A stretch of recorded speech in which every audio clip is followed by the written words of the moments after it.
The Boss Husband. Credit to the author. 628 hanggang 34. Ang mga pangalan po na nandito ay galing sa mga name generator. Kaya kung meron man pagkakatulad sa mga pangalan ng totoong tao o lugar, ito ay tunay na hindi sinasadya. Ang kwentong ito ay rated SPJ. Striktong patnubay sa mga walang jowa. Ito ay bawal din sa bata at matatandang walang asawa. Nagsimula ang lahat ng ibalik ni Teresa si Didi sa Central City. Sa pagdinig sa kahilingan ni Master Dawson, ang mga mahahalagang tao ng Dawson clan ay nagtipon-tipon upang magdaos ng isang panloob na pagpupulong ng pamilya. Ang pagpupulong ay ginanap upang linisin ang ilan sa mga hindi nalutas na mga salungatan at linisin ang magulong panloob na istruktura ng kanilang pamilya. Sina Teresa at Harris, bilang mga pangunahing kandidato para sa hinaharap na kahalili, ay natural na ang pangunahing paksang pinagtutuunan ng pansin. Sa pinakadulo ng pulong, ipinahiwatig ni Master Zygmunt Dawson na napakaraming taon na lamang ang natitira sa kanya na magagamit niya upang pamahalaan pa rin ang napakalaking pamilya na may malinaw na estado ng pag-iisip. Kaya, nagpasya siyang gamitin ang sumunod na taon para masuri sina Teresa at Harris. Si Harris ang pangunahing namamahala sa negosyo ng pamilya sa Hilaga, samantalang si Teresa ang pangunahing namamahala sa lugar ng Jiangnan. Sa huli, ang porsyento ng paglago ng kanilang netong kita ang magpapasya kung sino ang dapat magmana ng posisyon ng Clan Master. Sa sandaling nagawa na ang desisyong ito, ginawa nitong mas agresibo ang dati ng palihim na mapagkompetensya at mapanlinlang na sitwasyon sa pagitan ng dalawang partido. Ngunit pinili ng dalawang pinag-uusap ang numero na tanggalin ang kanilang input sa usapin. Pumayag na lang silang pumunta ayon sa desisyon ni Zygmunt Dawson, at nagplano silang ipagpatuloy ang trabaho sa kani-kanilang posisyon kapag natapos na ang family meeting. Ngunit noong gabi bago bumalik si Teresa sa Stonegate, bigla siyang nahimatay sa seremonya ng hapunan. Ang dalawang partido ng mga tao sa loob ng angkan ng Dawson ay bahagyang nataranta. Kumuha sila ng mga doktor upang masuri ang kondisyon ni Teresa, ngunit ang mga resulta ay bumalik bilang hindi natukoy. Ang alam lang nila ay may lumitaw na hindi kilalang virus sa loob ng katawan ni Teresa. Ang lason ay hindi makakapatay ng isa sa panandaliang panahon, ngunit ito ay lubos na magpahina sa lahat ng mga organo na maaaring magresulta lamang sa kamatayan. Ang isang virus na tulad nito ay medyo katulad ng HIV, na nagpapababa ng lakas ng immune system ng katawan. Layunin nitong gawing lubhang madaling kapitan ang biktima sa maliliit na sakit. Sa loob ng Dawson clan, biglang nagkaroon ng virus ang lahat ng miyembro ng clan na napagtanto na ang sitwasyon ay malubha. Una, kung may gustong lasunin si Teresa, makatuwiran lamang na maging miyembro ng clan ang may kasalanan. Kung titingnan ito mula sa motibo na gawin ito, ang mga tao ni Harris ang malamang na pinaghihinalaan. Ngunit dahil doon, kung talagang si Harris ang gumawa nito, kung gayon ay magmumukha silang masyadong naiinip at malupit. Ang pangalawang isyo ay kung si Teresa ay nagkaroon ng ganitong virus, kung gayon ito ba ay nakakahawa. Ito ba ay talagang isang uri ng virus tulad ng HIV? Isang virus na kahit ang mga profesional na ito na nag-aral ng medisina ay hindi makilala. Natural na nagsimula itong mag-alala sa ilan sa mga miyembrong naruroon. Lahat sila ay seryosong nag-aalala na baka sila ay nahawa rin ng virus. Gamit ang mga ito, si Teresa, isa sa mga kandidato para sa Clan Master na Nalason, ay agad na na-quarantine bilang isang agent of disease. Kahit na ang katawan ni Teresa ay napakahina, ang buong pamilya ay hindi naging walang ingat sa pag-aalaga sa kanya sa takot na makontrata ang parehong bagay. Ipinadala lang nila si Teresa sa quarantine room sa ospital, at hinayaan ang mga doktor at nurse na nakasuot ng barrier gown na alagaan siya. Dahil ang bagay ay nangyari sa loob ng pamilya Dawson, sa ilalim ng mga mata ng lahat, ang mga miyembro ng clan ay inisip ito bilang isang pangit na iskandalo. Mas mabuting ilihim nila ang mga bagay na tulad nito. Sinubukan nilang sugpuin ang balita. Habang aktibong sinusubukan nilang pagtakpan ang impormasyon, dinala nila ang sample ng dugo ni Teresa sa institusyong pang-agham upang masuri ito na umaasang makahanap ng lunas. Matapos marinig ang hindi malinaw na balangkas ng nangyari, nakahinga ng maluwag si Justin. Sa pinakakaunti, ang buhay ni Teresa ay hindi pa nasa panganib ngayon. Narinig niyang humikbi pa si Didi. Malumanay niyang sinabi, "Anak, hindi makakatulong sa paglutas ng kahit ano ang pag-iyak. Pero napakalaking isyo ang nangyari, bakit ngayon mo lang ako tinawagan? Malumanay na sinabi ni Didi, sa simula pa lang ay gusto na kitang tawagan, Uncle. Maaari mong anyayahan si Miss J na pagalingin ang lolo sa tuhod, tiyak na matutulungan mo rin si nanay. Ngunit, lahat ng tao sa pamilya ay nag-aalala na kung sino man sa labas ng pamilya ang makakaalam ng balita, makakaapekto ito sa reputasyon ng angkan ng Dawson. Matapos magkasakit si nanay, ang kalusugan ng aking lolo sa lahat ay tumanggi na siyang umalis sa bahay, at siya ay halos hindi na umalis sa bahay. Harris na humawak ng pagkakataong makipag-ugnayan sa iyo ngunit wala akong swerte bago ito. Ako, nagtatago ako sa ilalim ng aking kumot. Ngumisi si Justin. Makakaapekto sa kanilang reputasyon. Ano ang reputasyon ng isang tao kapag ito ay nadungisan ng dugo ng isang miyembro ng pamilya? Ang mga sitwasyon sa loob ng mga pangunahing angkan ay kasing lalim ng karagatan. Ang pagiging ipinanganak sa gayong angkan ay tunay na isang kamalasan. Talagang may ilan na sadyang hindi hinahayaan si Teresa na makatanggap ng anumang tulong. Hindi man nila nagawa, malamang ay umaasa silang mamatay na lang siya ng ganito. Hindi na hinayaan ni Justin na magtagal pa ang usaping ito kaysa sa nangyari na. Sa pagkakataong ito, iba ang mga bagay kumpara sa dati noong nagkaroon ng hysteria, si Master Dawson. Walang nakakaalam kung gaano katagal makakatagal si Teresa. Ang pag-imbite kay Jane mula sa England ay magtatagal. Kinailangan niyang personal na pumunta sa Central City para malutas ang problemang ito. Sa kabutihang palad, ang kanyang paglilinang ay nakamit na ang mga bagong taas sa panahong ito. Bagamat hindi pa niya sinubukan noon, naniniwala si Justin na kaya niyang pagalingin si Teresa sa kanyang karamdaman. Bagamat si Teresa ay hindi tunay na isa sa kanyang mga babae, ang kanilang relasyon ay nag-aalinlangan sa hangganan. Bukod dito, nagkaroon din ng ugnayan sa pagitan niya at ni Didi, Oscar at iba pa. Siyempre kailangan niyang subukan ang lahat para pagalingin siya. Gayunpaman, ang bagay na ito ay biglang dumating. Alam ni Justin na kailangan niyang sirain ang pangakong ginawa niya kay Karina. Mas maaga siyang pupunta sa Central City, kaya maghintay na lamang siya hanggang sa bumalik si Karina sa Central City para makipagkita sa kanya. Matapos mapanatag si Didi at hilingin sa kanya na hintayin siya, ibinaba ni Justin ang telepono. Nararamdaman niya na si Maria na nasa gilid ay nakatingin sa kanya na may komplikadong mga ekspresyon, at mahinahon siyang ngumiti. Mukhang kailangang isulong ang plano kung bumisita sa Central City. Halos naiintindihan ni Marian ang nilalaman ng pag-uusap. Tinanggo niya ang kanyang ulo at sinabing, magpakita ng awa hanggat maaari. Pagkatapos ng lahat, wala ka sa Stonegate, kaya hindi ka pamilyar sa lugar o sa mga tao. Kung may mangyari man ay magiging mahirap pa rin. Hindi inaasahan ni Justin na si Marian ang magpapaalala sa kanya ng mga bagay na iyon. Ngumiti siya at sinabi, akala ko magagalit ka sa akin sa pagpunta sa angkan ng Dawson para alagaan si Teresa. Inilibot ni Marian ang kanyang mga mata sa kanya. May pagkakaiba sa priority at urgency ng mga bagay. Hindi ako isang hindi makatwirang shrew. Lalong gaman ang pakiramdam ni Justin. Agad niyang sinabi, pagkatapos ay umuwi ka at ipaalam kay nanay at yun na. Aalis ako kaagad. Ngayon lang. Nagulat si Marian. Tumanggo si Justin. Wala akong dapat ihanda pa. Kaya mas maaga akong umalis, mas mabuti. Sa katunayan, ang pinaka-perpektong paraan ay alisin ang selyo, punitin ang space-time at maglakbay patungong Central City.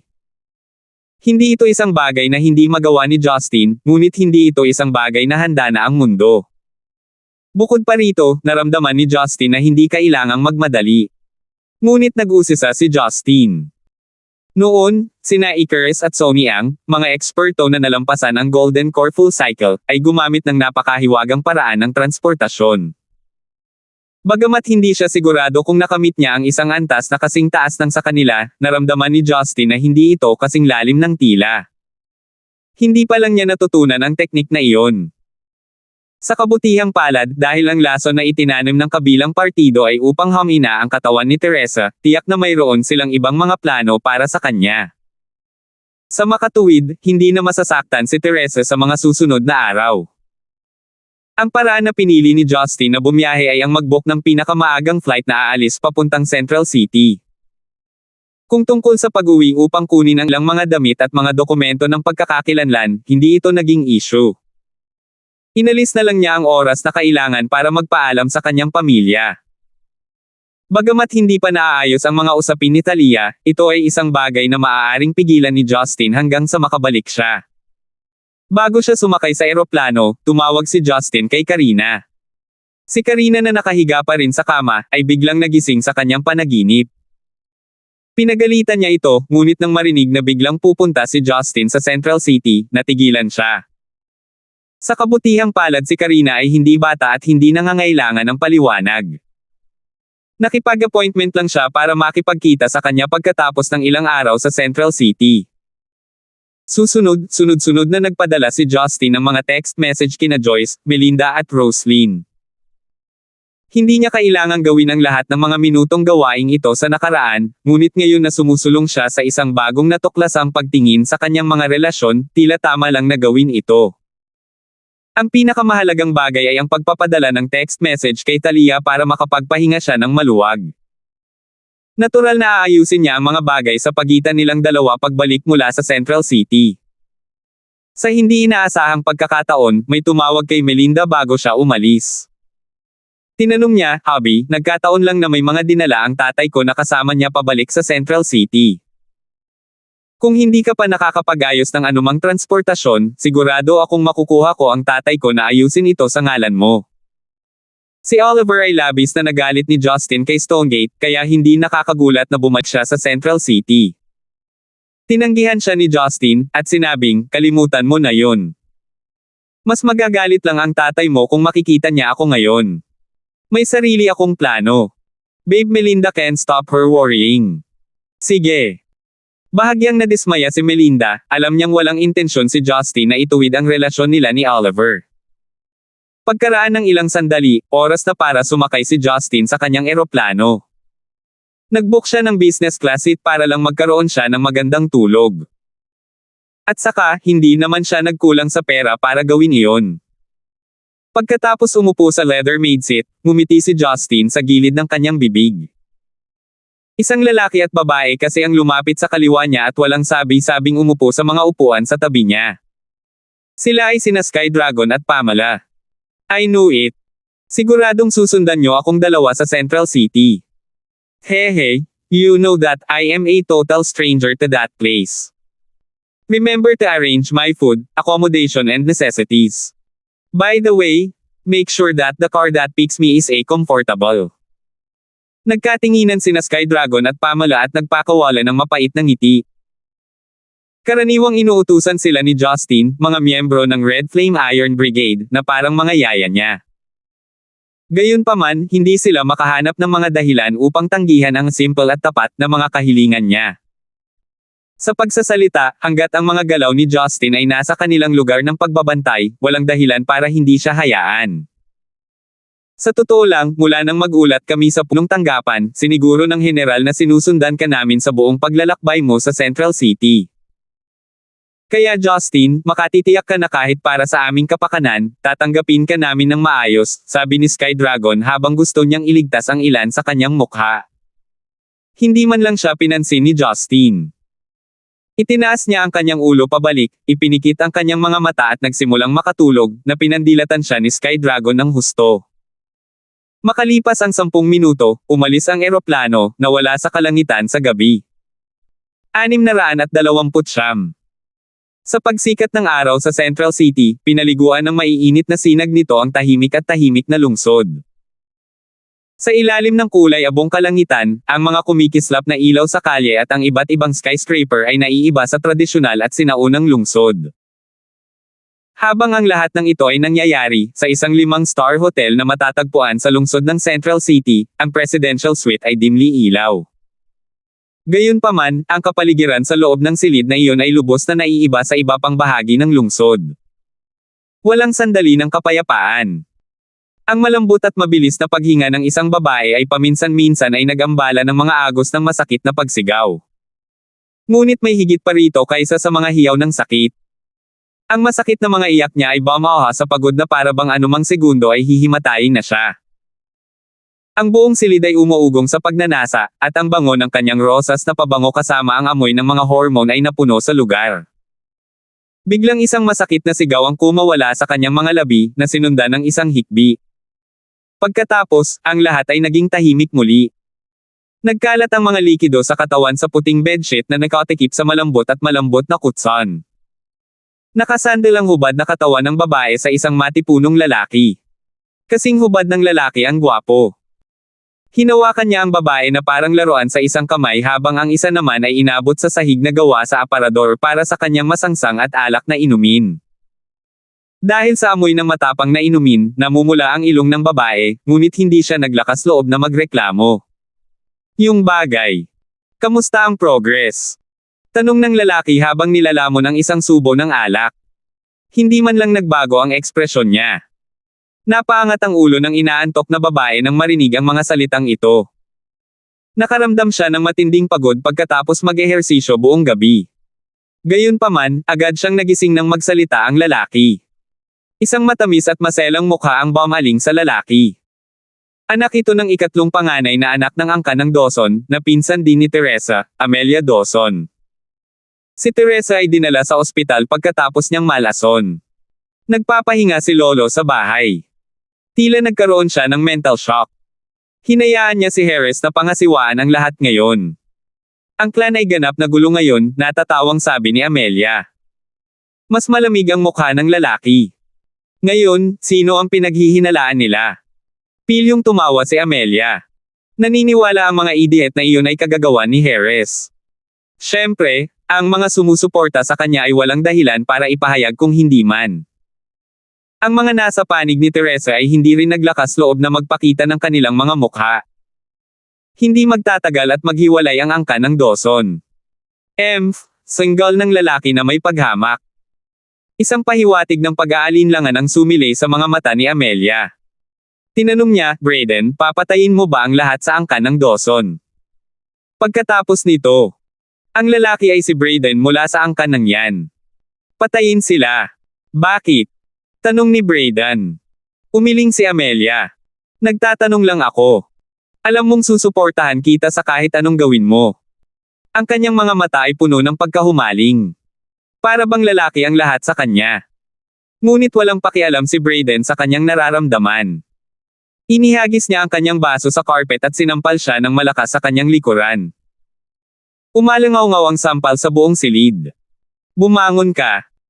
Kailangan mong bumalik sa bahay at bantayan ang lahat ng nangyayari sa bahay na iyon, malamig na sabi ni Brayden.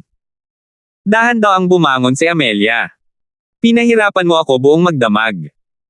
Hindi mo ba ako matitiis ng ilang minuto sa iyong mga bisig? Bakit? Sa tingin mo minamaltrato kita? Malamig na tanong ni Brayden. Namutla ang mukha ni Amelia at mabilis siyang umiling. Hindi, ako. Hindi ko sinasadya. Aalis na ako. Inangat niya ang sarili sa kabila ng pananakit ng buong katawan. Pagkatapos ay pinulot niya ang kanyang mga damit mula sa nakakarpet na sahig at isinuot iyon, na sinilip ang ngayon ay nagpapahingang lalaki. Nang makapagbihis, kinagat niya ang kanyang mga labi at nagtanong, Brayden, pakasalan mo ako kapag natapos na ang lahat, di ba? Binuksan ni Brayden ang kanyang mga mata at sumulyap sa kanya. Ngumuso siya, bilang tugon sa kanya.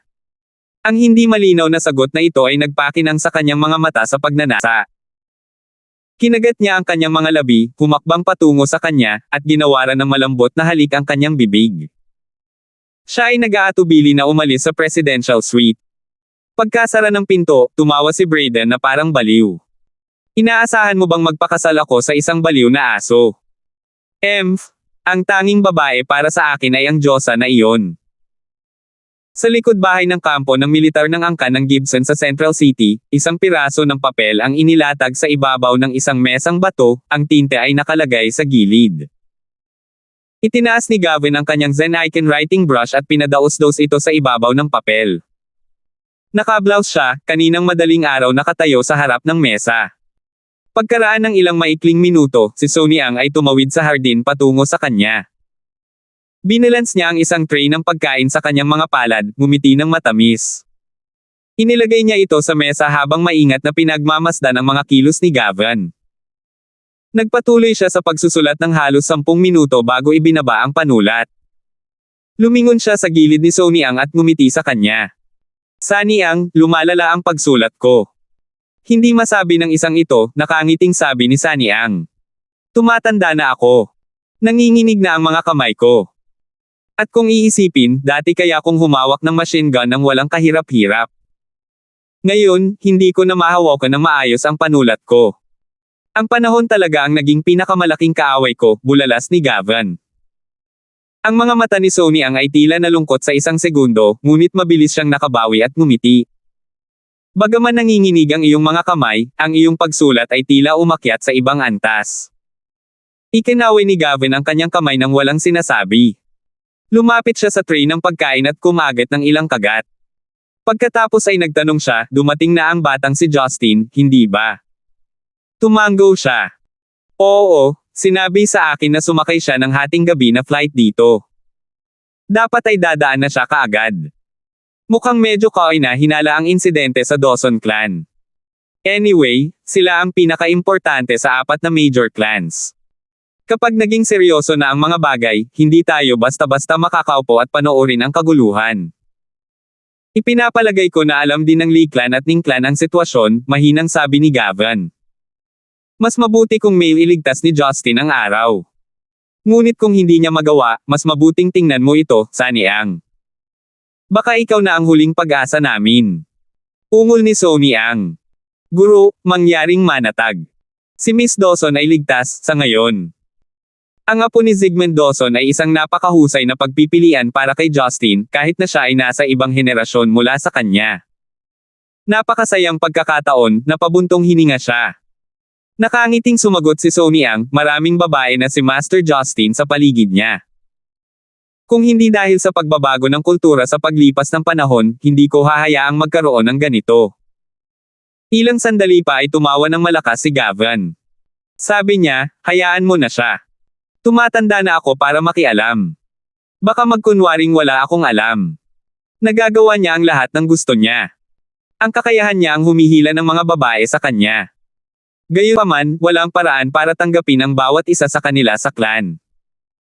Mukhang tiwala si Master na babalik si Master Justin, sabi ni Sonny Ang na may pagtataka. Umiling si Gavin. Hindi. Pinaghahandaan ko lang na mangyari iyon. Habang nagsasalita, tinuro niya ang kanyang daliri sa papel. Sinabi niya, Sunny Ang, mangyaring bantayan si Justin sa kanyang pananatili rito. Maraming tao ang nabigla sa kanyang pagdating, mas maraming tao kaysa sa gusto ko. Ipaalam sa akin kung may nangyari sa kanya. Ibigay ang sulat na iyon sa kanya hanggat maaari. Nilaybot ng kanyang mga mata ang natuyo na, may tinte na papel, at sumang-ayon. Kasabay nito, naramdaman ni Justin ang pangangati ng kanyang ilong habang naglalakad palabas ng arrival hall ng airport kasama si Sky Dragon Pamela sa kanyang tabi. Damn it! Bakit ang daming namimiss sa akin? Bulong ni Justin sa kanyang sarili. Iniwas niya ang kanyang ulo sa kaliwa at kanan pagkatapos ay nagtanong, Hoy Sky Dragon, nasaan ang aming driver? Ang oras ay pera, alam mo. Malungkot na napabuntong hininga si Sky Dragon at itinuro ang itim na Infiniti QX56 SUV na nakaparada hindi masyadong malayo sa kanila. Nandyan lang. Bakit ko sasayangin ang iyong mahalagang oras? Nasiyahan, tumango si Justin sa kanyang ulo at tinapik ang mga balikat ni Sky Dragon. Magandang serbisyo. Ipapaalam ko kay General Collins at bibigyan kita ng pagtaas ng sweldo. Napaawang ang labi ni Pamela. Kuya Gibson. Wala tayong binabayaran. Ano? Bulalas ni Justin. Naaawa ako sa lahat ng miyembro ng Red Flame Iron Brigade. Hindi ka nababayaran sa paglalagay ng panganib sa buhay mo. Sok, never mind. Kung balang araw ay huminto ka, pwede kang lumapit sa akin. Kailangan ko pa ng guard at receptionist para sa entertainment company ko. Nang matapos siyang magsalita, nagsimulang humakbang si Justin patungo sa SUV. Natatawang hindi niya pinansin ang mapatla at may sakit na mukha ni Sky Dragon bago pumasok sa sasakyan. 630. Si Teresa ay nasa unang Regional Military Hospital sa Central City, na kadalasang ginagamit lamang ng mga VIP ng bansa. Siyempre, Ang mga medikal na pamantayan at pasilidad ay medyo advanced. Hindi pamilyar si Justin sa pagkuha tungkol sa Central City. Kabisado niya ang mga mapa ng halos lahat ng mga bansa sa mundo, kasama na ang mga malalaking lungsod.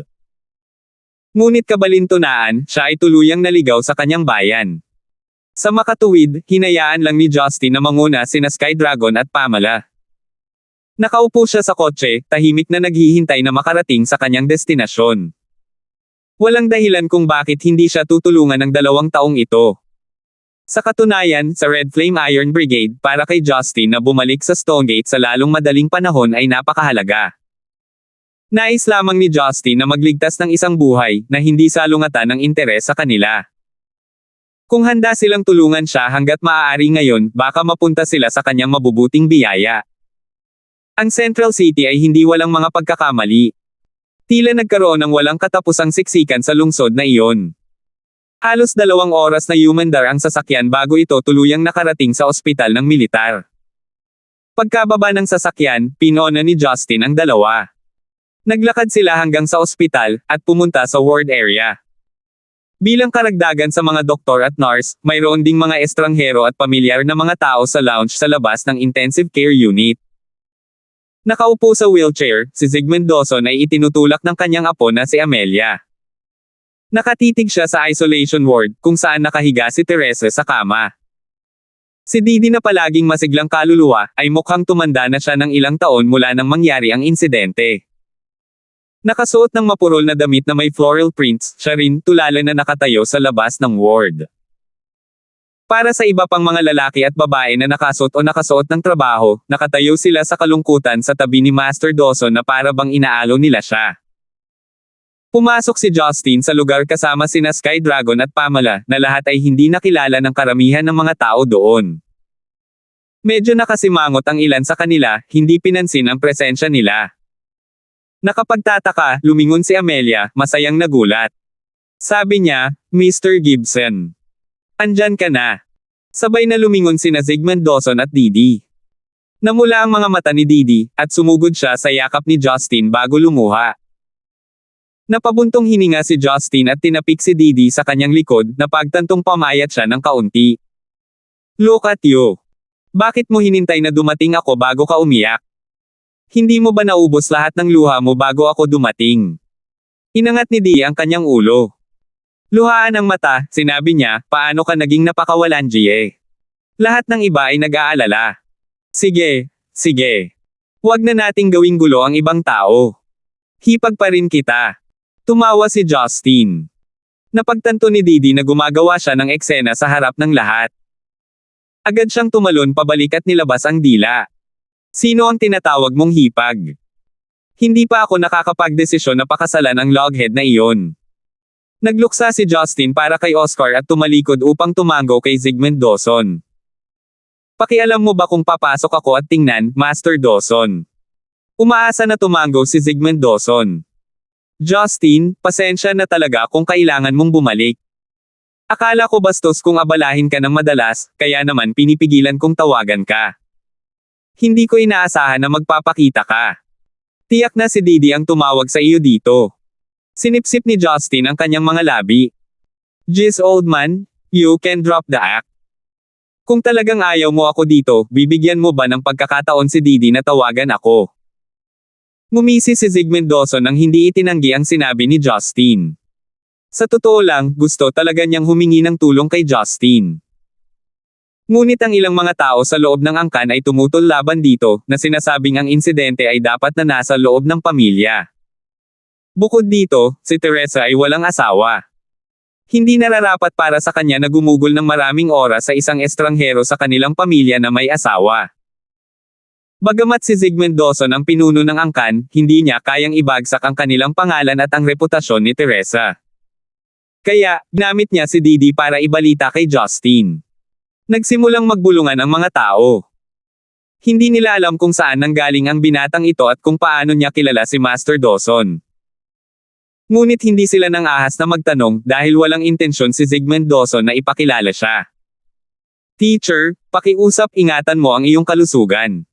Aalis na kami. Isang hindi pamilyar na lalaki ang yumuko ng may paggalang kay Zygmunt Dawson. Tumango si Zygmunt Dawson. Maaaring umalis na kayong lahat. Tatandaan ko ang inyong kabaitan. Dahan-dahan ngunit tiyak, nagsimulang tumulo ang mga tao palabas ng ward hanggang sa kakaunti na lang ang natitira. Kapag dumadaan si Justin, hindi nila sinasadyang magnanakaw ng ilang sulyap sa kanya.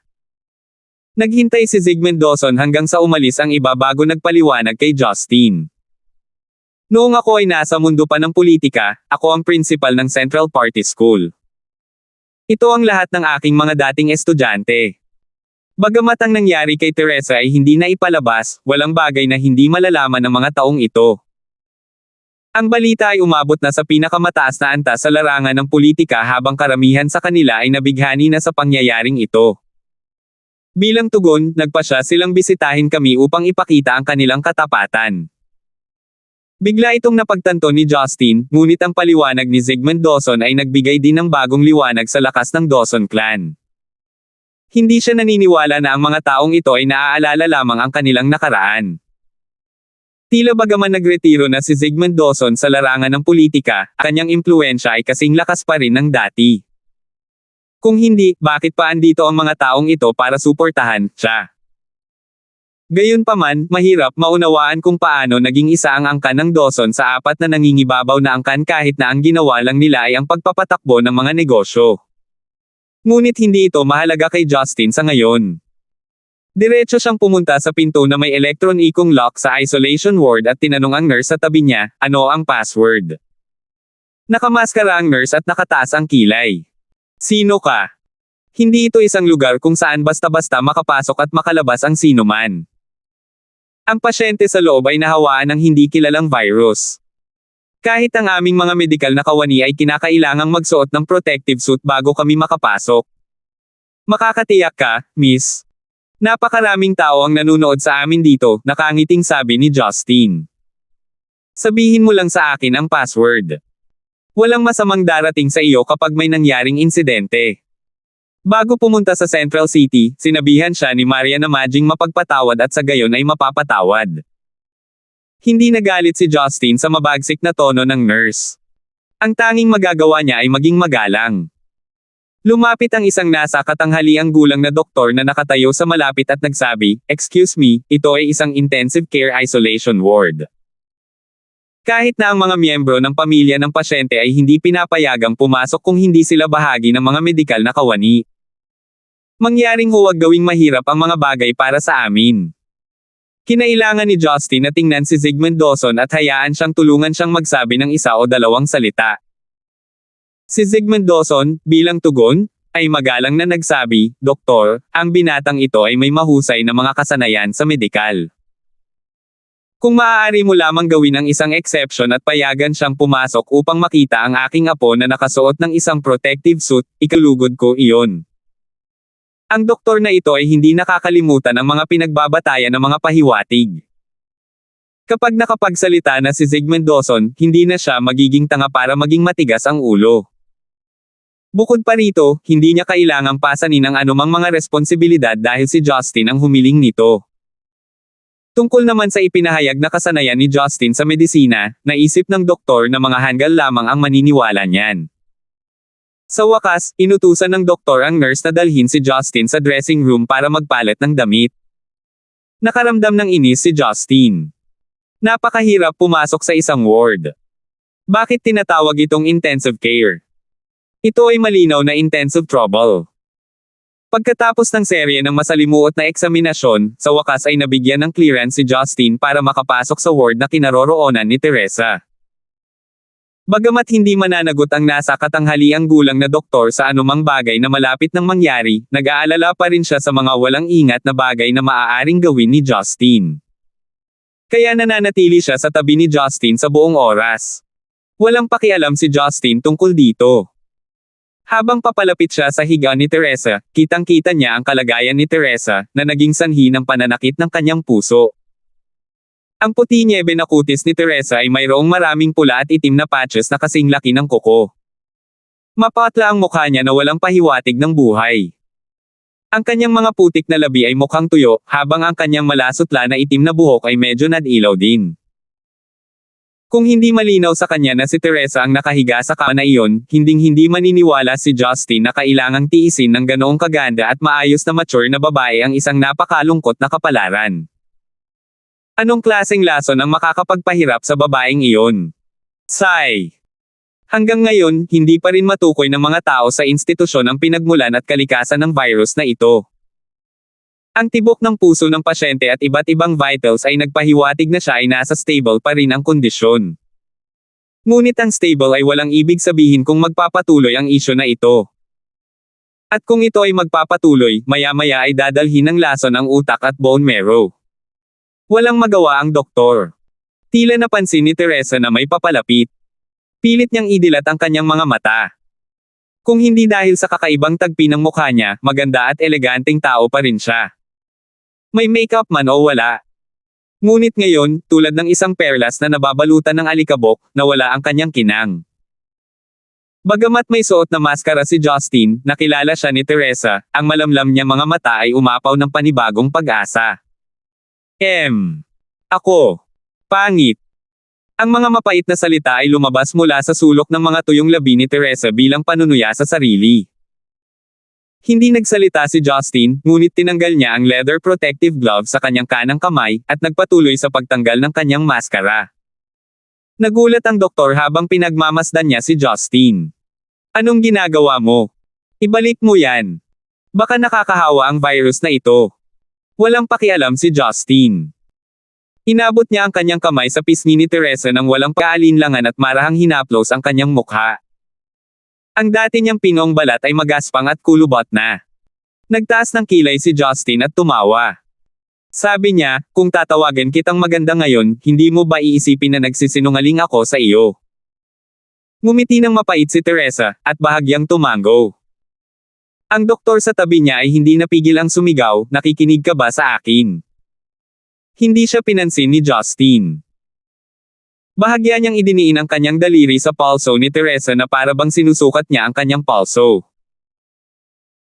Pagkaraan ng ilang sandali, tumalikod si Justin at gumawa ng ilang galaw kay Sky Dragon at Pamela na nakatayo sa labas ng isolation ward sa pamamagitan ng bintana.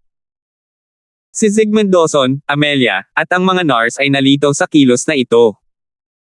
Hindi nila maintindihan kung ano ang senyales ni Justin. Ngunit nagkatinginan sina Sky Dragon at Pamela at tumango kay Justin na parang may sinang-ayunan sila. Naghihinala sa isang bagay, tinanong ng mausisa na si Amelia si Pamela, "Sister, ano ang ibig sabihin ni Mr. Gibson?" Ipinaliwanag ni Pamela, ang ginawa ni Brother Gibson ay isang sign language na karaniwang ginagamit ng hukbong dagat. Nais niyang hayaan ang lahat ng naririto na lumikas dahil gusto niyang magsagawa ng paggamot para kay Teresa ng mag-isa. Paggamot. So ibig sabihin ba nito ay may paraan si Justin para pagalingin si Teresa? Hindi napigilan ni Zygmunt Dawson ang kanyang pananabik. Tuwang-tuwa din si Didi, na hindi makapagsalita bilang resulta. Hindi na hinintay na mag-react ang mga tao, literal na pinalayas ni Justin ang doktor sa ward. Ang doktor naman, galit na galit. Paanong ang mga taong ito ay magiging bastos sa kanya sa sarili niyang teritoryo? Pero bago pa man siya makapagmura ay may nakita siyang pamilyar na dokumento na nahulog sa kanyang mga mata. Muli, kinuha ni Sky Dragon ang kanyang Security Bureau badge, at nagsimulang tulungan si Justin na ilikas ang mga tao sa labas. Ito ay isang ospital ng militar, kaya lahat ng mga doktor at nurse ay dumaan sa espesyal na pagsasanay. Medyo pamilyar sila sa mga badge at emblema ng iba't ibang pambansang departamento.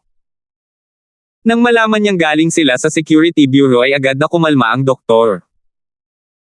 Ang mga taong ito ay hindi ordinaryong mga opisyal ng pagpapatupad ng batas. Sila ay mga espesyal na ahente mula sa sentral na pamahalaan. Hindi niya nang ahas na sakta ng Sky Dragon. Bukod pa rito, binigyan sila ni Zygmunt Dawson ng kanyang pag-aproba. Ano pa nga ba ang magagawa niya kundi hayaan sila? Hindi nagtagal, ang grupo ng mga doktor at nurse kasama si Zygmunt Dawson ay umalis sa intensive care unit sa likod ng Amelia at Didi. Sina Sky Dragon at Pamela ang pinto bago bantayan ang lugar. Nang maaliwalas ang baybayin, tumingin muli si Justin sa paligid at nakakita ng surveillance camera sa isang sulok.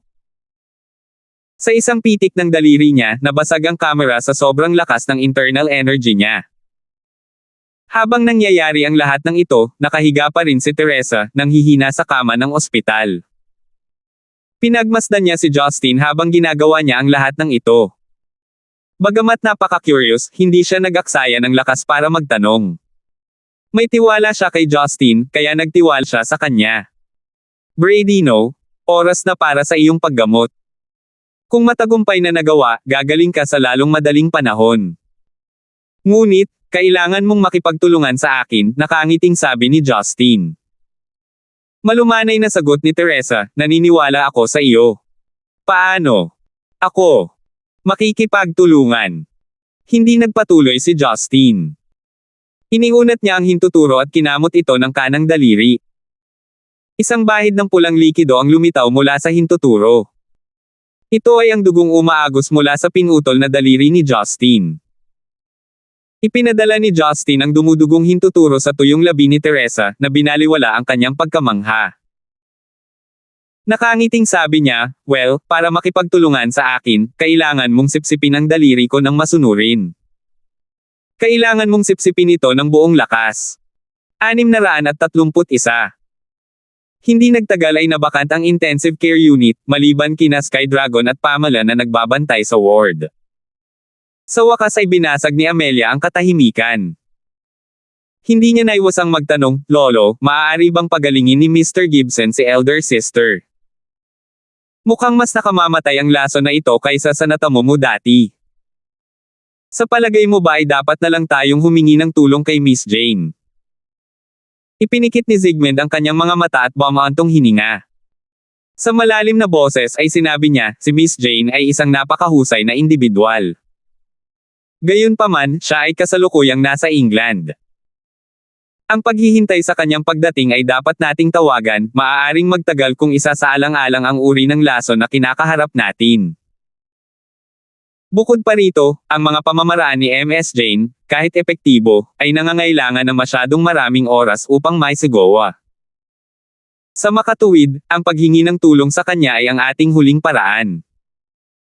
Ngunit mapapagaling ba talaga ni Mr. Gibson si elder sister?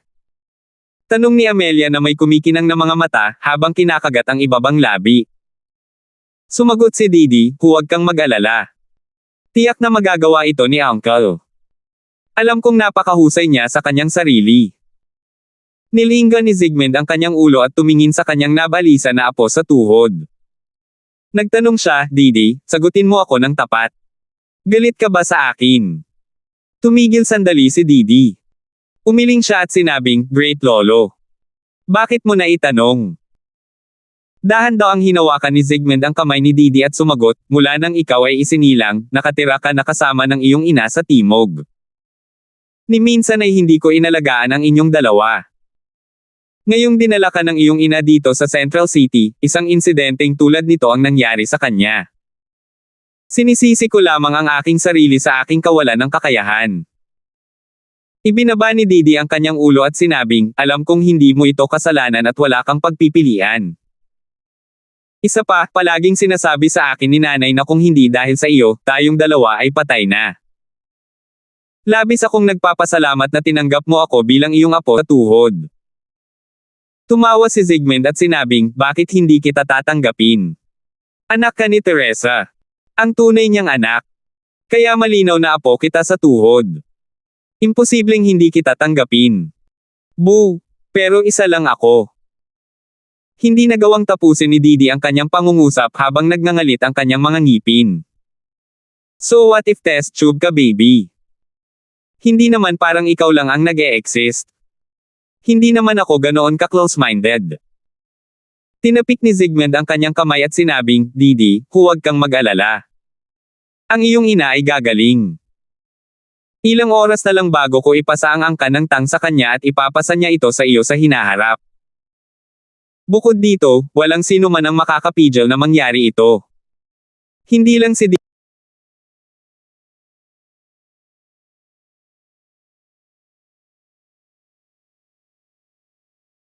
Tang or Dawson. Hindi lang si Didi ang nagulat sa sinabi ng kanyang lolo sa tuhod. Si Amelia na nakatayo sa likod ng wheelchair ay nagulat din. Ang Dawson clan ay nasa estado ng pagkagulo dahil hindi kailanman inihayag ni Zygmunt ang kanyang mga kahalili. Hindi ako makapaniwala sa sinabi niya. Hindi siya basta-basta nagbibiro tungkol sa mga bagay na tulad nito. Isa pa, sa palagay ko ay hindi kailangan ang pag-angkin na si Didi ang magiging kahalili niya sa hinaharap para aliwin siya. Naisip ni Amelia. Nabalisa, ibinaba ni Amelia ang kanyang ulo at itinikom ang kanyang mga ngipin. Pero great-grandpa. Ako. Marunong lang akong magpakatanga. Hindi ako marunong magpatakbo ng negosyo, sagot ni Didi habang umiiling. Kahit hindi siya karanasan sa larangang ito, batid niya pa rin ang pabago-bagong estado ng kanyang angkan. Matapos marinig ang sinabi ni Zygmunt, natakot siya sa kanyang mga hinaharap. Huwag kang mag-alala, nandito pa rin kami ng nanay mo para gabayan kapag dating ng panahon. Ang kailangan mo lang gawin ay maniwala sa akin.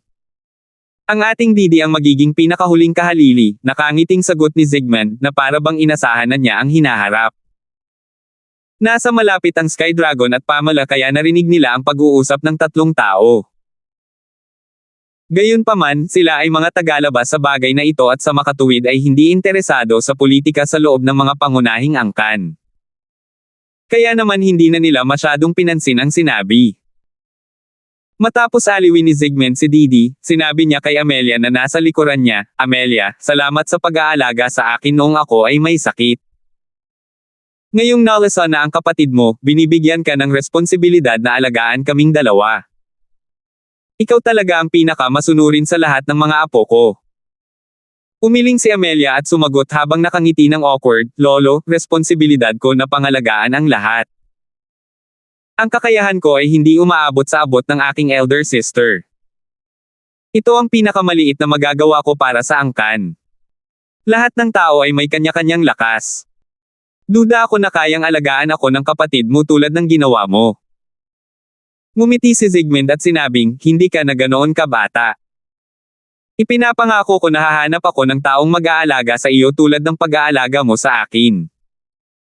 Hindi kita pababayaan pagkatapos ng lahat ng ginawa mo para sa akin. Lolo, handa akong pagsilbihan ka, same time na sabi ni Amelia. Bumantong hininga si Zygmunt at sumagot, alam kong napakabait at masunurin mo. Ngunit nadidismaya ako sa tuwing nakikita ko ang mga kasuklam-suklam na tao na bahagi ng ating angkan.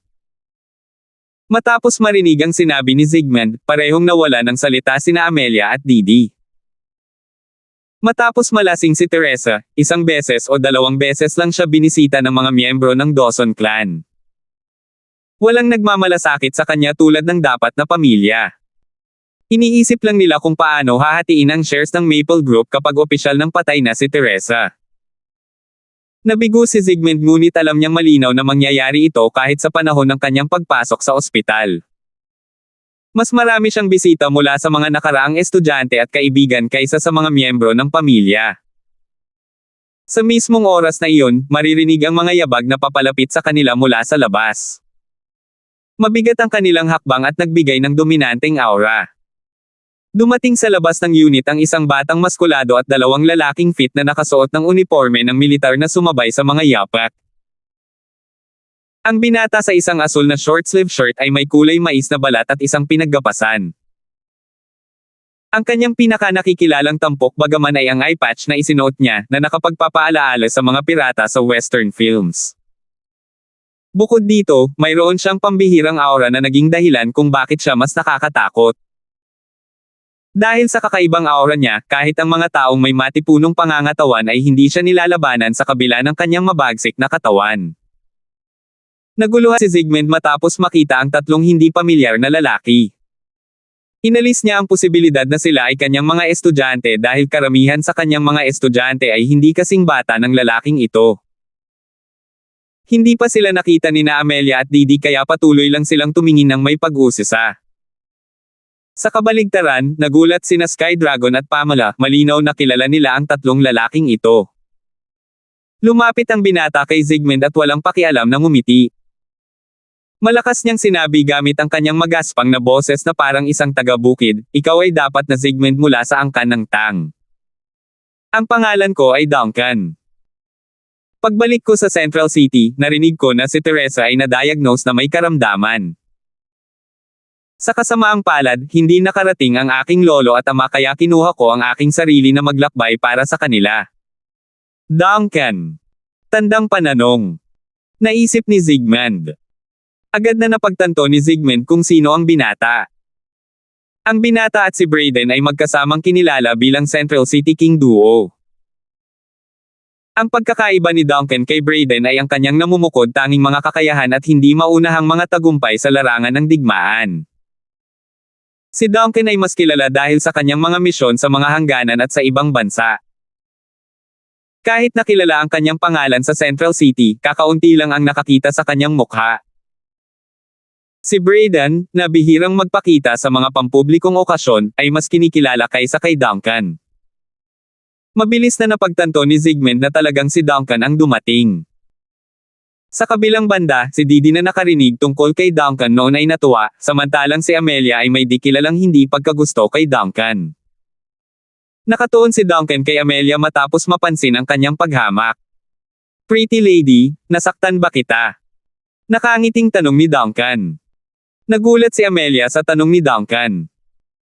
Pinilit niyang ngumiti para itago ang kanyang galit at awkward na sumagot, "Kakaiba Mr. Lee.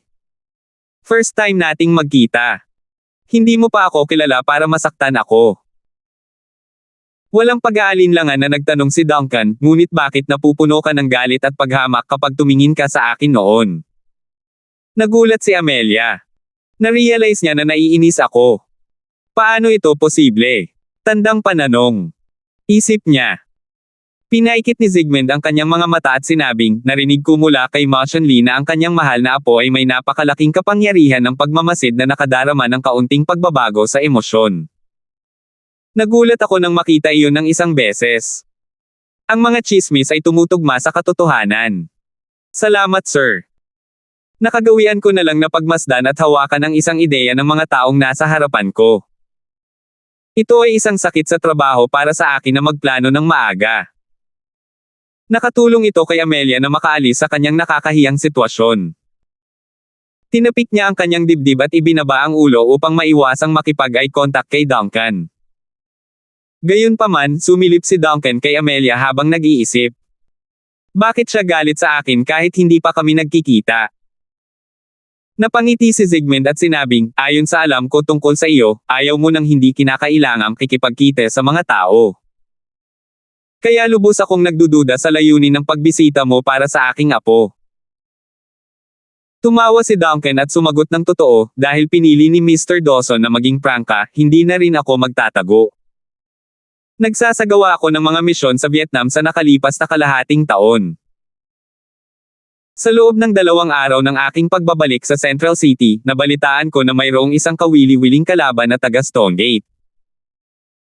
Interesado akong hamanin siya. 2 taon na ang nakakaraan ngunit hindi ako magkakaroon ng pagkakataong gawin ito sa Central City. Alam ko. Nandito ka para kay Justin, tumawa si Zygmunt habang umiiling. Samantala sina Amelia at Didi ay nalilito. Akala nila, ganyan ba talaga kakilala si Justin? 632. Si Sky Dragon at Pamela ay natakot sa nasa isip ni Duncan. Hindi ba't nag-provoke lang siya ng pabago-bagong bagay? Bakit niya pipiliin si Justin kaysa sa iba? Hindi ba niya nakikita na ginagawa ng lahat ang kanilang bahagi sa pagpigil kay Justin? Sa sandaling ito, napansin ni Duncan na nagbabantay silang dalawa sa ward ng ospital. Kahit na maaaring magkakilala lang sila, sa ilalim ng pangkalahatang bilog ng Security Bureau, hindi sila estranghero. Napangiti si Duncan kay Sky Dragon at Pamela. Sa palagay ko nasa tamang lugar ako. Dapat nasa loob si Justin. Kumunat ang noo ni Sky Dragon. Master Lee, sigurado akong alam mo ang sitwasyon ni Justin. Hindi lang siya isang taong makakalaban mo. Siyempre alam kong iba siya. Iyon lang ang dahilan kung bakit ako naririto, sagot ni Duncan sa monotonous na boses, huwag kang mag-alala, kuya. Ako ang mananagot sa aking mga aksyon at ipapaliwanag ito sa aking lolo. Si Sky Dragon at Pamela ay nalungkot na nagkatitigan sa isa't isa. Sa ilalim ng Yellow Flame Iron Brigade, maaari silang ituring na self-sufficient, ngunit sa bansang ito kung saan ang kapangyarihan ay puro, sila ay nasa jurisdiction ni Martian. Bilang resulta, ang mga aksyon ni Duncan ay wala sa kanilang kontrol. Maingat na pinagmasdan ng Sky Dragon si Duncan, ang kanyang mga mata ay kumikislap na may mga sulyap ng hinala. Maaaring hindi nag-cross ang landas ni na Duncan at Sky Dragon, ngunit ang mga chismis tungkol sa kanyang pagiging isang kahangahangang sining sa martial arts ay nagsimula nang lumabas ng si Sky Dragon mismo ay hindi naunawaan si Duncan sa kabila ng kanyang mga taon ng karanasan. Ang kakayahan ng Sky Dragon sa Group of 8 ay pangalawa lamang sa Abos Morgana, at kapansin-pansing nagkaroon siya ng kapansin-pansing presensya sa loob ng Yellow Flame Iron Brigade. Ngunit kahit ang Sky Dragon ay malinaw na si Justin ay tumatalon ng higit sa kanyang sarili. Kahit na ang kapatid ni Justin na si Lester ay may mas mataas na antas ng paglilinang kaysa sa kanya. Ngayong nakilala niya si Duncan, hindi napigilan ni Sky Dragon ang sama ng loob sa kanyang sarili. Marahil, ito na ang oras na ipasa niya sa nakababatang henerasyon ang baton na hawak niya sa buong buhay niya. Malinaw na hindi interesado si Duncan sa Sky Dragon, sa kabila ng pagkakaroon ng malakas na presensya ng huli sa Group of 8. Ngunit hindi rin siya nagmamadaling kalabanan si Justin. Kaya naman, mitiyagang naghihintay siya sa labas ng ward. Nang makita kung paano napupuspos ng kumpiyansa si Duncan, si Zygmunt ay nagbigay ng isang sulyap ng pagsang-ayon, sa paniniwalang ang binatang ito anuman ang kanyang aktwal na kakayahan ay nalampasan na ang maraming kabataan sa kanyang edad sa mga tuntunin ng asal at ugali. Makalipas ang kalahating oras, nanatiling tahimik ang buong koridor. Nang hindi na mapigilan ni Didi ang kanyang pagkabalisa, bumukas ang pinto ng ward. Pinagmamasdan ng mabuti ng lahat si Justin na tamad na kinakaladkad ang sarili palabas ng ward. Tila nanigas ang kanyang katawan habang binaluktot ang kanyang mga kalamnan at humikab. Mukhang kakagising lang niya mula sa pagkakaidlip. Napangiti si Zygmunt sa gitna ng kanyang pag-aalala. Kung si Justin ay kumikilos ng napaka-relax, ang kanyang apo ay tiyak na nasa stable na kondisyon. Para naman kay Duncan, agad siyang umupo sa paghihintay sa presensya lamang ni Justin. Tito, ayos lang ba si nanay? Si Didi ay tumakbo palapit kay Justin at nagmakaawa habang hawak niya ng mahigpit ang kanyang mga kamay.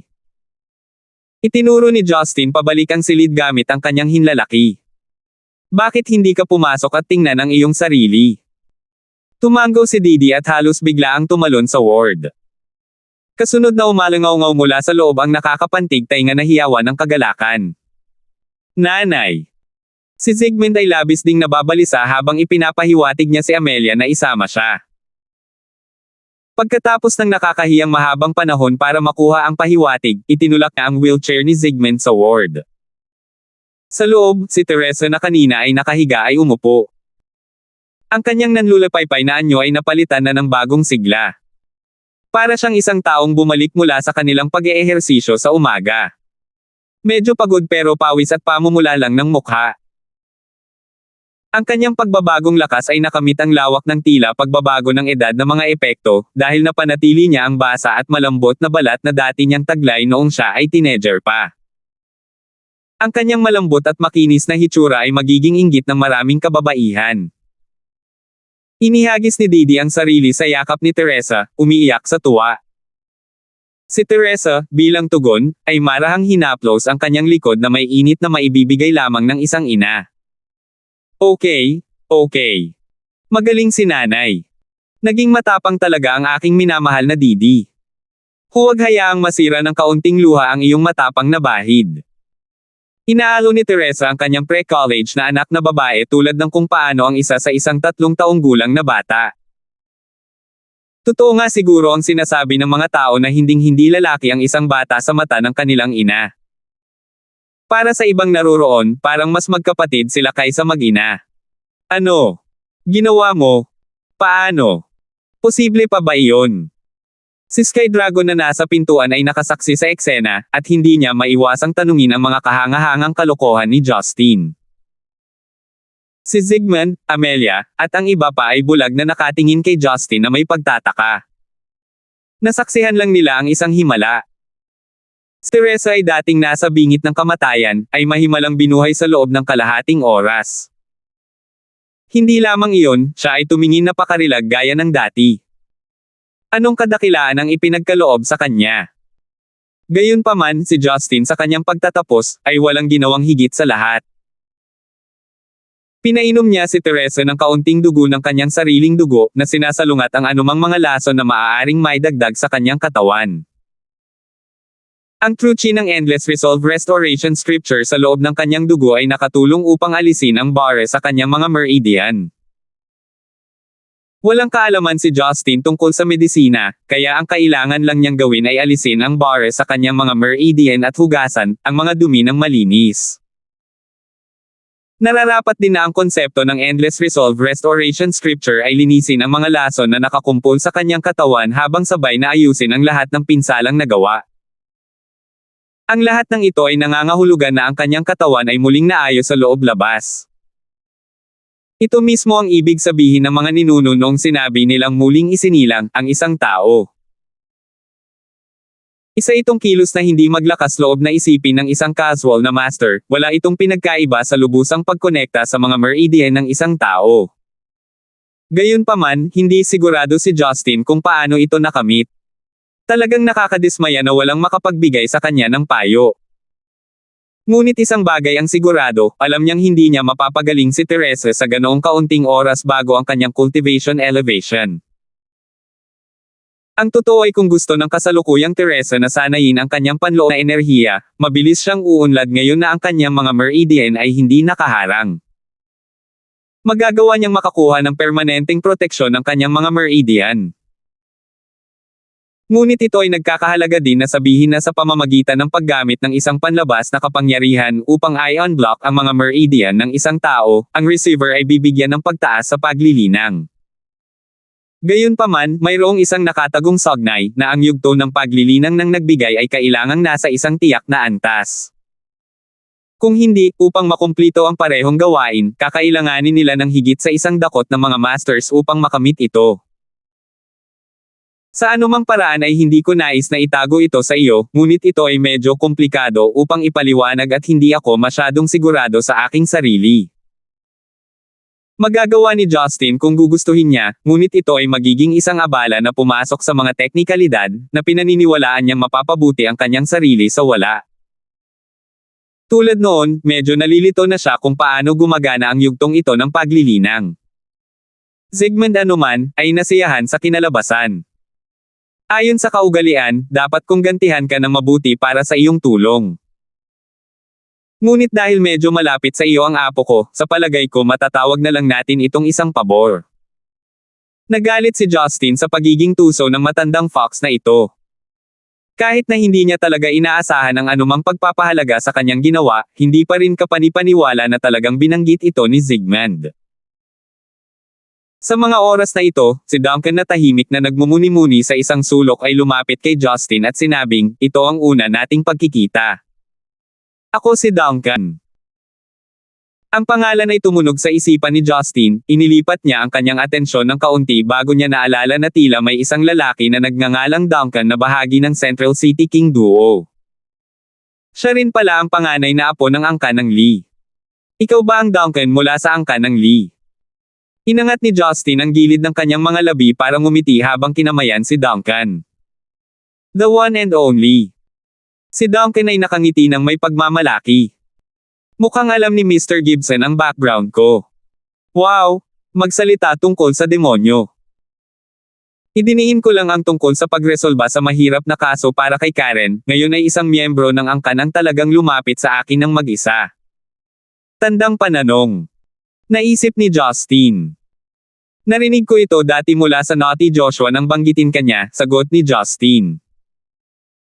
Ngayong napag-isipan niya ito, ang tagal na niya noong huli niyang nakita ang nakakainis na lalaki na palaging tinatawag siyang bayaw. Oo. Ano ang napakahalaga na nabigo siyang bisitahin ang kanyang sariling kapatid na babae sa kanyang kamatayan. Kasunod na lumingon si Justin kay Zygmunt sa sulok, Old Dawson, nasaan ang apo mong si Joshua? Ang kanyang kapatid na babae ay naghihingalo at hindi na siya mapakali na magpakita. Sumagot si Teresa sa kabila ng ward bilang kahalili niya, siya ay ipinadala ni Lolo sa Russia upang pangasiwaan ang ilang negosyo bilang kanyang pagsasanay. Ang insidenteng ito ay sadyang inilalayo sa kanya para makapag-focus siya sa kanyang trabaho doon. Kahit na siya ay lason at nakahiga sa kama ng ospital, hindi tumigil si Teresa sa pag-aalaga sa kanyang nag-iisang kapatid. Napabuntong hininga si Justin sa kanyang ulo kung gaano kapalad si Joshua.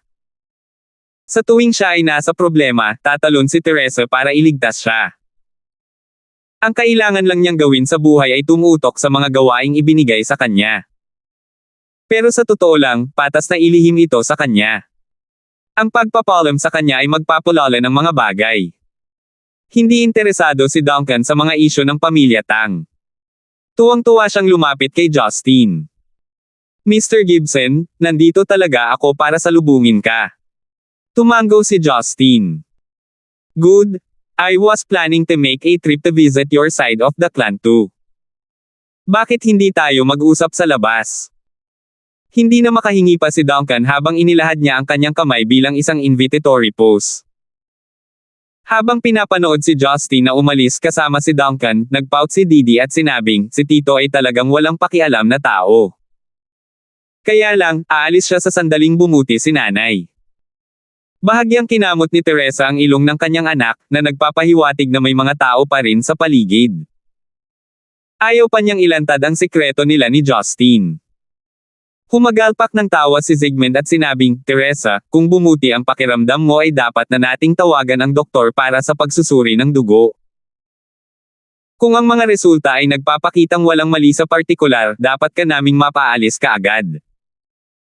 Kukuha ako ng isang tao na gagawa ka ng mataas na kalidad na pugad ng ibon para sa iyong paggaling. Okay. Sabik na tumango si Teresa, naghihintay na ma-discharge mula sa ospital. Sa kabilang dulo, pagkalabas ng ospital, sa gilid mismo ng parking lot ay halos sabay na huminto sina Justin at Duncan. Nagpasya si Duncan na magsimula sa pamamagitan ng pagpapatuloy sa kanyang kahilingan. Mr. Gibson, ako ay isang militante. Hindi ako ang uri na nakikipagtalo sa paligid. Ngayon, narito ako upang makipagduel sa iyo. 633. Alam ni Justin kung ano si Duncan dito sa sandaling makita niya siya. Ang pagturo nito ni Duncan ay hindi naging shock sa kanya. Ang vibe ng isang masungit na veterano ay umalangaw-ngaw mula kay Duncan, na inaakala niyang hindi magiging interesado sa iba maliban sa isang disenteng laban. Ano sa tingin mo ay tatanggapin ko ang iyong kahilingan? Ganti ni Justin. Desidido si Duncan na makuha ang oo. Alam kong gagawin mo. Bakit mo pa ako tatawanan? Umiling si Justin.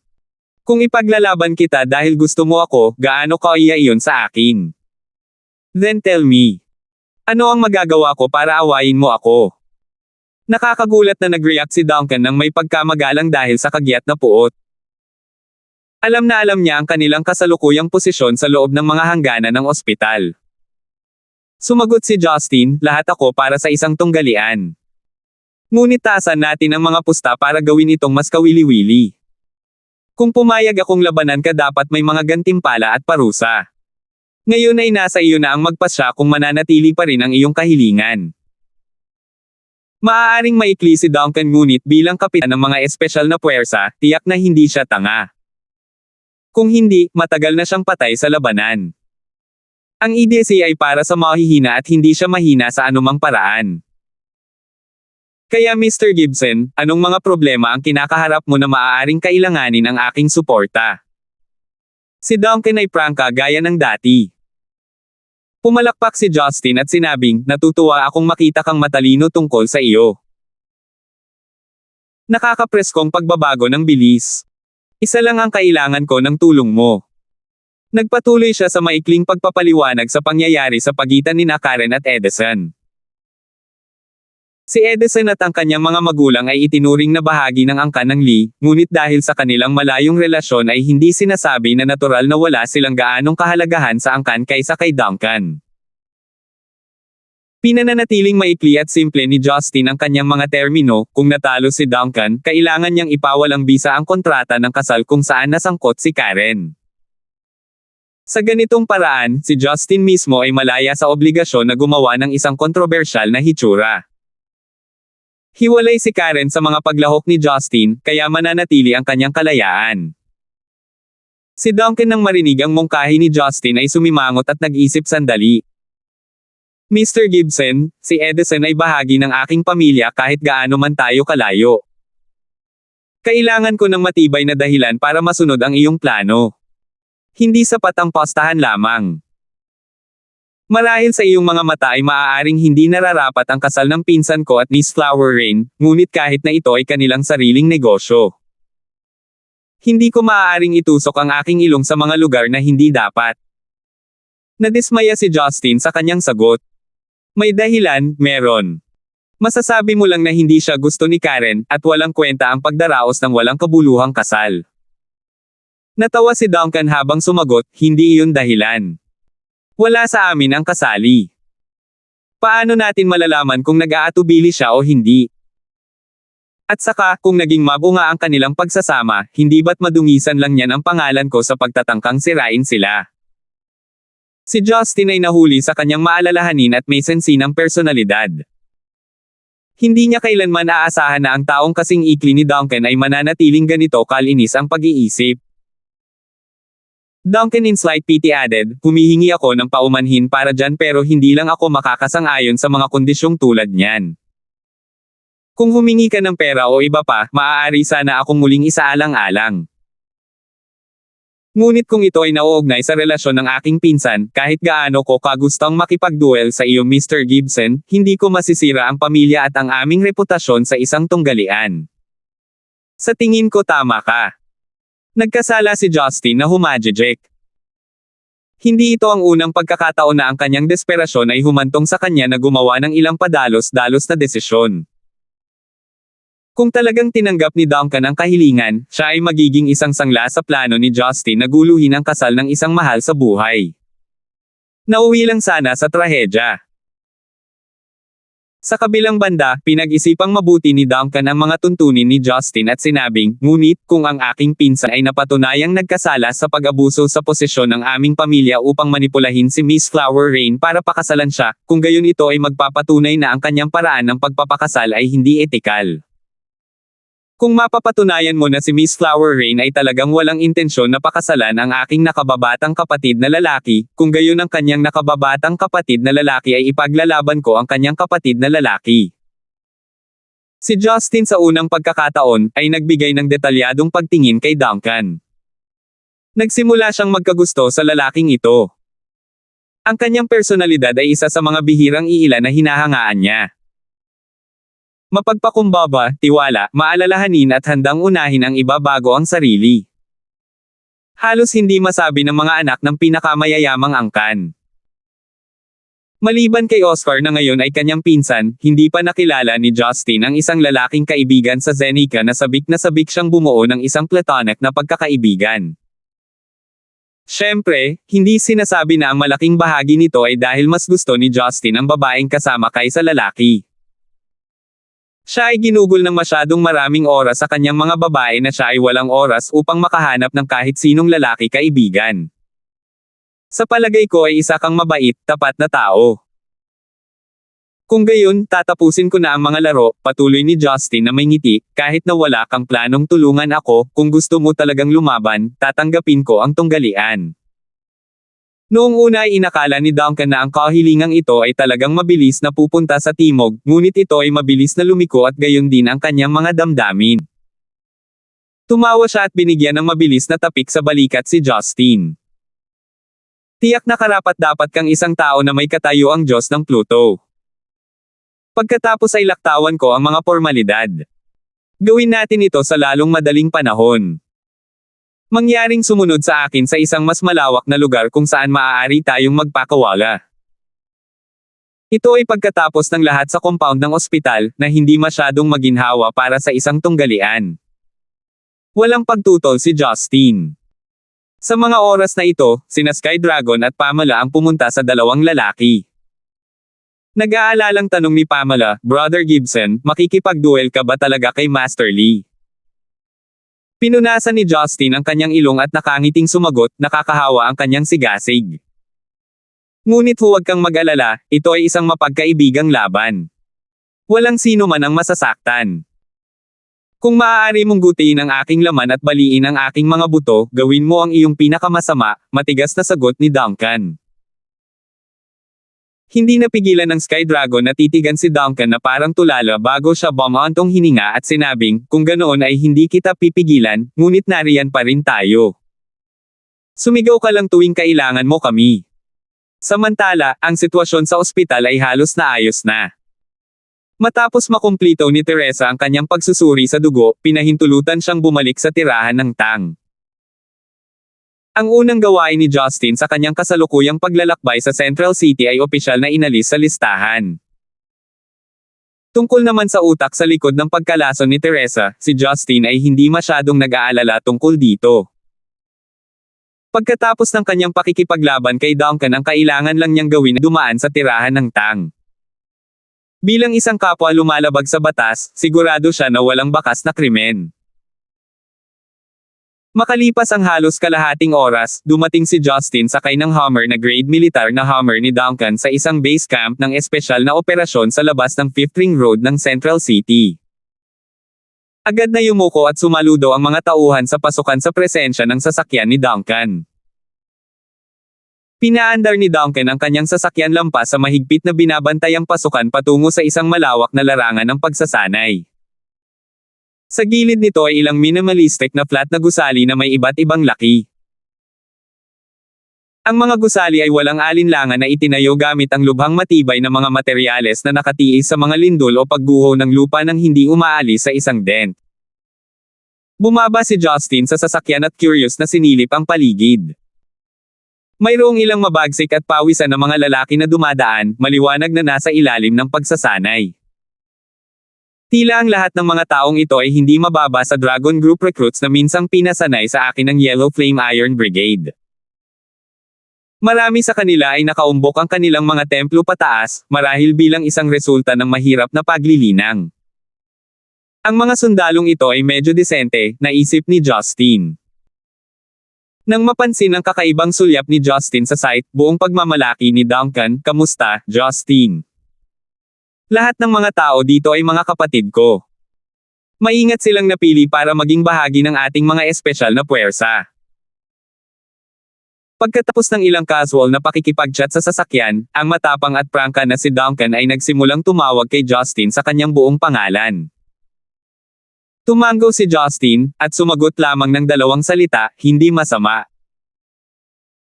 Iyon lang ang masasabi niya, kahit na ang mga espesyal na puwersang ito ay maaaring tumugma sa mga mula sa Dragon Group recruits, mayroon pa ring malaking agwat sa pagitan nila at ng pinakamahusay sa mundo.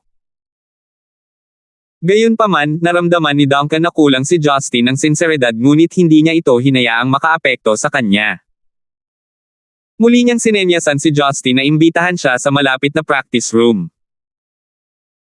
Sa daan, huminto ang bawat special operation personnel para magbigay ng kanilang saludo kay Duncan habang casual siyang naglalakad patungo sa kanyang destinasyon. Nagtatakang nagtanong si Justin, "Saang squad ka muli ang kapitan?" Si Duncan ay halatang nabalisa sa pagtatanong ni Justin. Sandali niya itong pinandilatan. "Hindi mo talaga alam."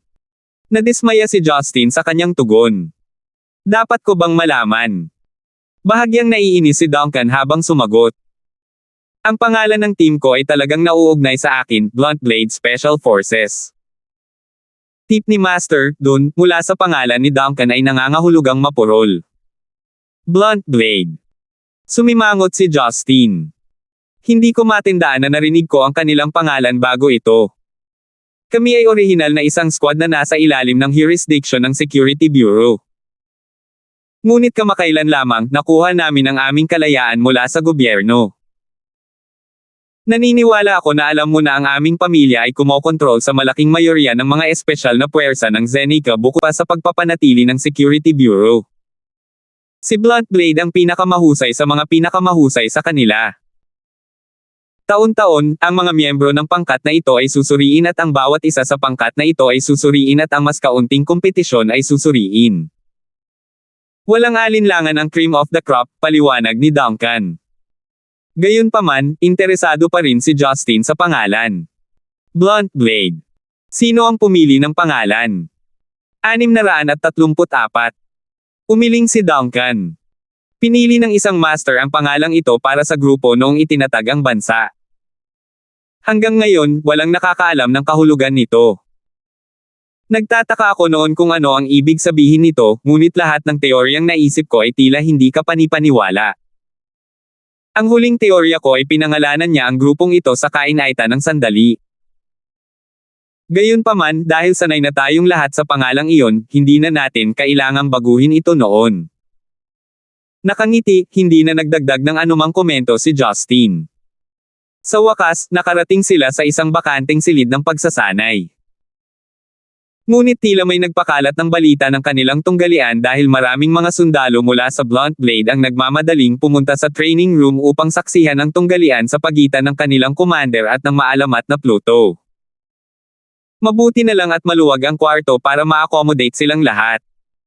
Si Duncan ay nagseryoso sa tunggalian tulad ng ginawa niya sa mga totoong digmaan. Naglakad siya papunta sa harap ng arena, tinanggal ang coat niya at nag-stretch ng simpleng stretching para uminit ang katawan niya. Pagkatapos ay humarap siya kay Justin.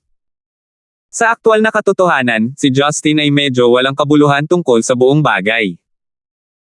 Pero at the same time, ayaw niyang isipin ni Duncan na minamaliit siya nito. Kaya't nagpa siya siyang tumayo at kumilos at magsimulang mag-inat para pigilan ang kanyang mga hikab. Si Duncan ay nanirahan sa isang fighting pose. Nang malapit na siyang hampasin, ang kanyang katawan at ang panloob na enerhiya nito ay dumaan sa isang malaking pagbabago. Parang isang natutulog na leon ay nagising mula sa pagkakatulog nito, ang pinagbabatayan na lakas at hilaw na kapangyarihan ni Duncan ay gumulong sa kanyang katawan sa mga alon. Bahagyang sumimangot si Justin. Marahil ay nakapatay na siya ng hindi mabilang na mga tao sa larangan ng digmaan. Tiyak na ang ilan sa layunin ng pagpatay na iyon ay dapat na nagpakita ng kabangisan. Naisip niya. Si Duncan ay malinaw na mahusay sa panloob na enerhiya. Hindi sana siya tinaguri ang bahagi ng Central City King Duo, kung umasa lang siya sa matapang na paglilinang. Bagamat walang ideya si Justin kung aling estilo ng panloob na enerhiya ang ginamit ni Duncan, naramdaman niya na ito ay isang napaka-agresibo at hindi sumusuko. Sa sandaling nag-pose si Duncan, ang buong kapaligiran ng silid ay naging hindi kapani-paniwalang pag-alit. Nang makita ang kawalang kilos ni Justin, si Duncan ay sumugod habang sumisigaw, "Hindi kita bibitawan ng ganoon kadali." Sa isang iglap, nawala ang katawan ni Duncan sa kanyang orihinal na lugar. Ipinaalala nito kay Justin ang pinuno ng takamagahara na nakatagpo niya sa nakaraan, ang bastard na si Norarian. Nagsimulang maghiyawan ang mga miyembro ng squad na nakapalibot sa arena. Kahit na narinig nila ang husay ni Justin, hindi pa nila siya nakita ng personal. Kaya't maaari lamang nilang ipagpalagay na ang kanyang mga gawa ay pinalaki at hindi siya makakasama sa parehong liga ng kanilang commander. Sa sandaling iyon, ipinakita ni Duncan ang kanyang parang kidlat na bilis at pagsabog, na naging sanhi ng mga tagay at hiyawa na umalingaw-ngaw sa paligid ng silid. Mabilis na inilipat ni Justin ang kanyang mga paa, na tila hindi nakapipinsala. Ngunit habang papalapit na ang kamao ni Duncan, tumama ito sa eroplano ng dibdib ni Justin at sa halip ay sumuntok sa hangin. Hindi inasahan ni Duncan na mapunta ang kanyang unang suntok kay Justin. Ang kanyang braso na nakaunat halos 1 metro ang layo mula kay Justin ay biglang pumutok na may napakalaking lakas ng paputok. Isang muffled ngunit nakakabinging tunog ang bumungad sa ere. Hindi maiwasan ni Justin na medyo nagulat. Kakalabas lang ba niya ng true chi niya? Dati, hindi kailanman nag-abala si Justin na tingnan ang paglilinang ni Duncan. Ang kanyang unang hakbang ay nagsiwalat na si Duncan ay nasa Grandmaster Realm. Bagamat hindi ito masyadong kahanga-hanga sa isang lalaking tulad ni Justin, si Duncan ay kapantay na ng mga masters tulad ni Abbas Morgana at Lester. Kung tungkol sa kanyang kakayahang umangkop at karanasan sa pakikipaglaban, milya-milya na siya sa itaas nila. Tip ni Master Innate State or Grandmaster, magkapareho lang na antas galing sa salitang Siantian Grandmaster po, ipalit natin para madating hehe. Hindi nakakagulat na kilala siya bilang bahagi ng Central City King duo. Hanggang ngayon, kahit ang Yellow Flame Iron Brigade ay walang tunay na Grandmaster Master. Malamang na si Duncan ay nakalusot kamakailan sa hadlang na iyon. Kung hindi sana sinabi ni Abbas Morgana kay Justin kanina, nakakaunti lang ang Grandmaster Masters na umiiral. Dahil si Duncan ay naglalagay ng labis na pagsisikap sa laban, naramdaman ni Justin na kailangang magpakita ng paggalang. Naramdaman ni Justin ang nakakapasong init ng true chi na papalapit sa kanya. Alam na hindi ito makakasama sa kanya kahit na makatanggap siya ng direktang suntok, kumilos pa rin siya sa pamamagitan ng pagwagayway ng kanyang kamay para mawala ang chi. Hindi pa nakita ni Duncan ang kanyang hilaw na kapangyarihan na nawala ng ganoon kadali. Sa halip na masiraan ng loob, ang paglipat ni Justin ay nagdulot lamang ng pag-unlad ng kanyang pagnanasa. Nag-charge pasulong, nagpadala siya ng mga suntok sa bilis na hindi nakikita ng mga mortal. Ang mga kamay ni Justin ay nakalagay na upang bantayan ang lahat ng kanyang mga suntok. Sa tuwing susubukan ni Duncan na maglanding ng suntok, madali itong na-block na para bang lahat ay choreographed. Nagpatuloy ito ng ilang panahon, na pinupuno ang hangin ng walang katapusang mga tunog ng suntok. Ngunit ang bagay tungkol sa labanan na higit na ikinagulat ng mga sundalo ay kung paano ito lumitaw mula sa malayo. Habang si Duncan ay humahabi dito at doon para atakihin siya, si Justin ay nakatayo pa rin sa kanyang orihinal na posisyon habang paminsan-minsan ay lumilingon sa direksyon ng paparating na mga suntok. Sa totoo lang, ang tanging dahilan na pinagdaanan ni Justin sa laban na ito ay upang maging maayos ang pakikitungo kay Duncan. Wala na. Kung naganap ang laban noong bagong balik si Justin mula sa ibang bansa, maaaring napilitan siyang seryosohin ito kahit na nakikipaglaban sa kanyang selyuhang estado. Gayunpaman, sa kasalukuyan, mahinang naramdaman ni Justin na hindi siya magkakaroon ng ganoong kalaking pagpapabuti kahit na siya ay nasa kanyang unsealed na estado. Ang mga taong tunay na interesadong labanan ni Justin ay sina Sonny Ang at Icarus mula sa Hongmeng. Ang isang maliit na pritong tulad ni Duncan ay hindi man lang makahawak ng kandila sa kanila. Gayunpaman, hindi nagawa ni Justin ang kanyang sarili na talunin si Duncan ng ganoon kadali. Pagkatapos ng lahat, ang mga tao sa arena ay pawang mga tauhan ni Duncan. Sakaling matalo niya siya sa loob ng 1 minuto, mawawala ng tiwala ang mga lalaki sa kanilang commander at masisira nito ang kanilang pakikipaglaban. Kaya't nagpasya siyang hayaan si Duncan na ipagpatuloy ang kanyang pag-atake ng mas matagal habang pinapayagan si Duncan na ipakita ang kanyang pinakamataas na antas ng kapangyarihan sa pagtatangkang tulungan siyang mapabuti. Dahan-dahan, ang true chi na pinalabas ni Duncan ay umabot sa tugatog nito at mula sa malayo, tila si Justin ay nakakulong sa isang bola ng apoy.